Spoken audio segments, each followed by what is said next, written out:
When I ask for my share with me, I go right to the story of the Lover's Leap. Oh, I think I'm gonna channel him. I think we're gonna have a he said, she said. 100%, I can feel him coming in. The anger, the bitterness between these two, holy moly.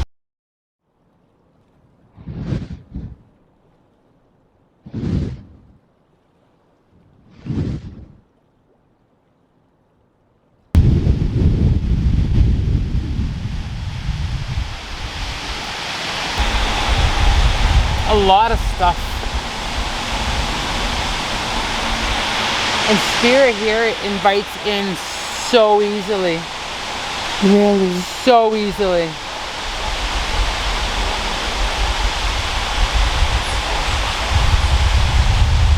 Huh.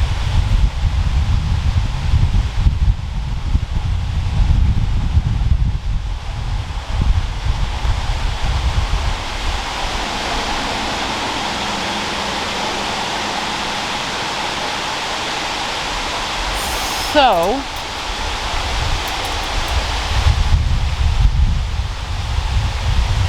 when I ask for my share with me, I go right to the story of the Lover's Leap. Really? I go right there. I go right into what really happened there. You know, and again, with Spirit and wanting their side of the story heard, there were people that watched her jump. No way. But she wasn't alone at the top of the waterfall. She wasn't alone on that bridge. Who was she with? Another female.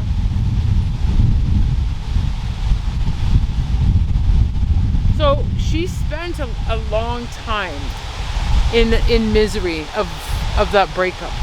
A long time in that desperate, never moving on, that whole, I can feel it in my heart, that whole loss of a soulmate, believing you found your soulmate and not being able to be with that person. But I don't feel from her perspective now that she's crossed, there was a lot that he was doing that was kind of provoking her insanity. Really? Uh-huh.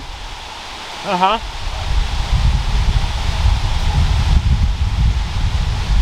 So he's looked at as upper class, as being, it feels almost like, what's the word I'm looking for? Almost like the holy child of the family. Like he's that high up on the pedestal, but even in the community. But he was doing some pretty not okay things with women. He was having multiple affairs. But the woman that's on the bridge with her at the top of the waterfalls was telling her to jump because she was pregnant with this baby. No way. Yeah. Yeah, he had moved on and was with this woman. And they were set to be married, but nobody knew they were marrying. But she was pregnant, and she was whispering that to her. Wow. And encouraging her to go. Because she felt very threatened. She felt very threatened by her, that there was always a possibility that he would go back to her. So it was his new woman encouraging her to jump? Yeah. Wow. Yeah.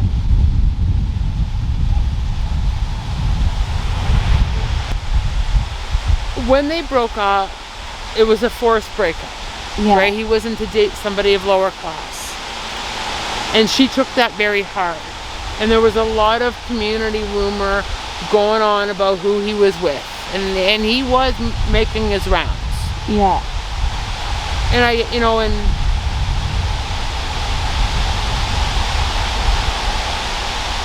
oh, I think I'm gonna channel him. I think we're gonna have a he said, she said. 100%, I can feel him coming in.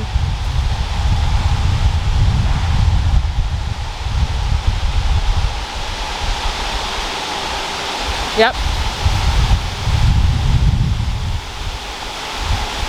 So he's arguing with her that he felt it would be easier. She stayed here, he crossed. Oh, so she's 100%. not happy.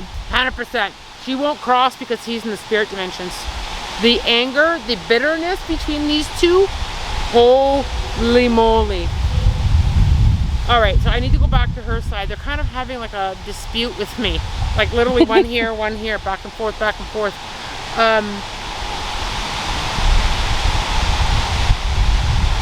She was literally declared insane with her behavior after that breakup. Like literally, like distraught does not even compare. Like it's just like beyond shattered, beyond any level of depression that I can even understand. Like she's even telling that to me, that the depression was even more than I can ever comprehend. He's saying, and she's yelling at him, "You wouldn't help me, you wouldn't help me." And his argument is, his perspective was, he thought she would move on if she's seen him with multiple women, that I had forgotten about you, kind of move on. Did he know she was pregnant? The friend, so the woman that jumped was not pregnant. Oh, his woman was. His woman was. So he had another girlfriend. Oh my The goodness. other girlfriend was with her on top of those falls, and was saying to her, "I'm having his baby. You need to jump. You need to leave us be happy." She's like, literally, this is what they're doing. She was whispering to me to jump. I also feel that this was witnessed. I feel like there are local people that were here at that time that witnessed it. I don't feel like this was done on a dark, quiet night. I feel like there were people here. This feels very active to me. I wouldn't be surprised if it was like, it's definitely daylight, but it was definitely like a busy time of the day. I feel people. I feel people here.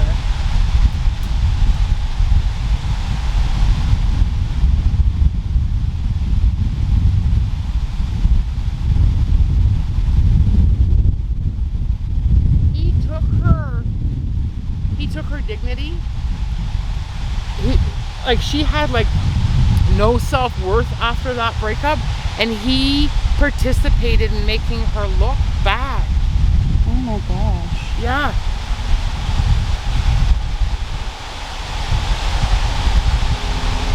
She screams at him like so aggressively. She's so aggressive with him, like right in his face, screaming at him. How does he react?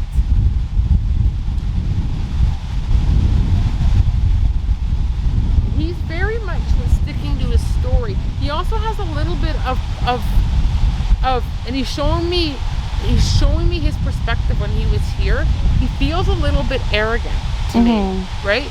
He feels a little bit like, yeah, it was all that, and I was trying to move on, and I had to do this.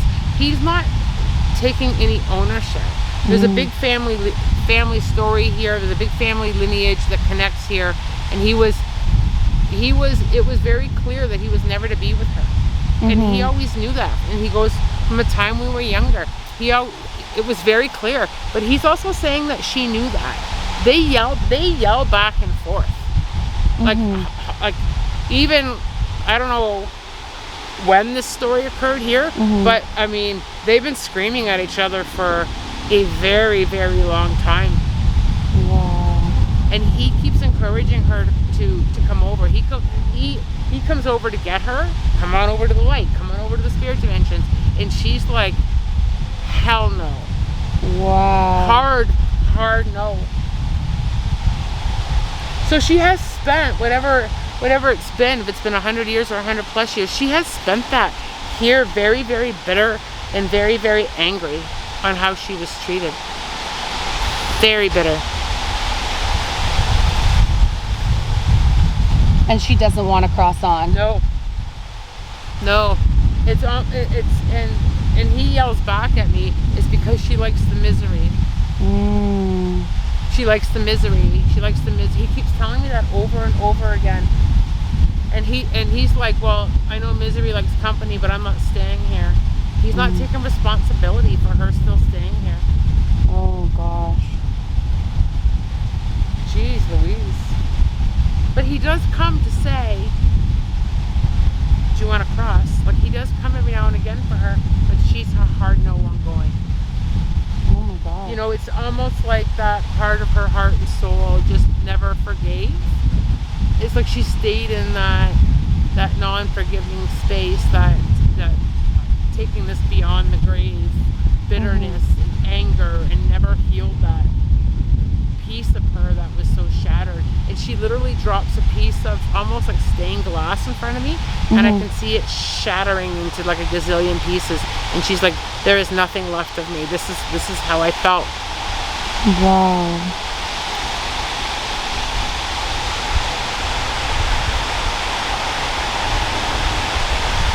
I'm trying to hear the girlfriend's name, but I'm trying to tune into that girlfriend's name, but it almost feels very malicious.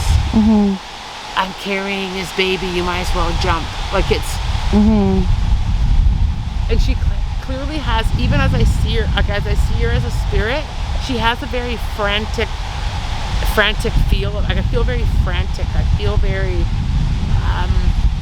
I feel sad and emotional. I feel anxiety. But I feel frantic. Right? I just feel that, I don't know, what's the best word I can use? Like a feeling of like no choice. Yeah.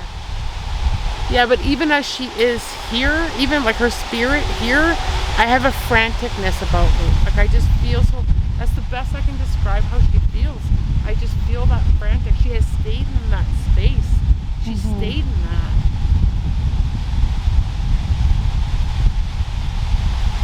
He also has a very charming nature to him. Like I think that, you know, and not that I'm gonna pick sides, and I've told him I'm not gonna be that. I'm not gonna pick sides, because they're kind of both hollering their story at me. But you know, I really feel that it was rubbed in her face. Like it was like, you're not good enough for my family, so now I'm gonna go and, you know, be with all these women very publicly. Like even at a place similar to a brothel he was hanging out at. Oh my God. Yes, she just threw that at him, and he is adamant that he was doing all that to try and help her to move on, and also he was also retaliating against his family's wishes too. We're kind of going to the other end of the spectrum. Right? If I can't be with her, then I'm going to be a real big embarrassment to you. Like to get somebody pregnant out of wedlock was a really big embarrassment. Right. That he had to kind of deal with in the community. Wow.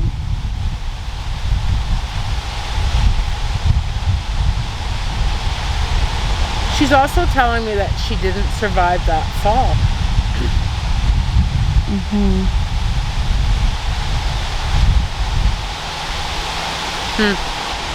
So she's actually a little bit agitated that I'm here. I'm trying to explain to her that he didn't bring me here, that I came here with you to talk, to try and hear her side of the story.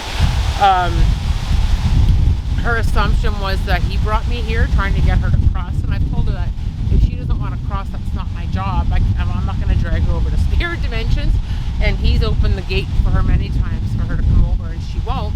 I've also asked her if there's anybody on the other side that she would rather have come, and I've said that to him, you know, like maybe there's somebody else that wants to come, and he keeps coming in hopes of that forgiveness, of that understanding, of being able to move forward, but she doesn't want anybody from the spirit dimensions coming to get her. She's here until she feels that she's ready to go, and right now she's not ready to go. She's very much has that panicked, wild feeling of, this is where I need to stay right now. This is where I'm connected to. And I've asked her several times if she knows that she can go.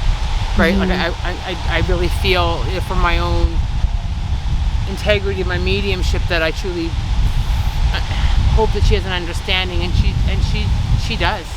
You know, I've asked if she wanted her parents or siblings or friends to come for her, and she is a hard no that she's staying here. So this lover's quarrel is going to remain a quarrel and unhealed until she decides to allow just a little bit of that healing in. But she is a blocked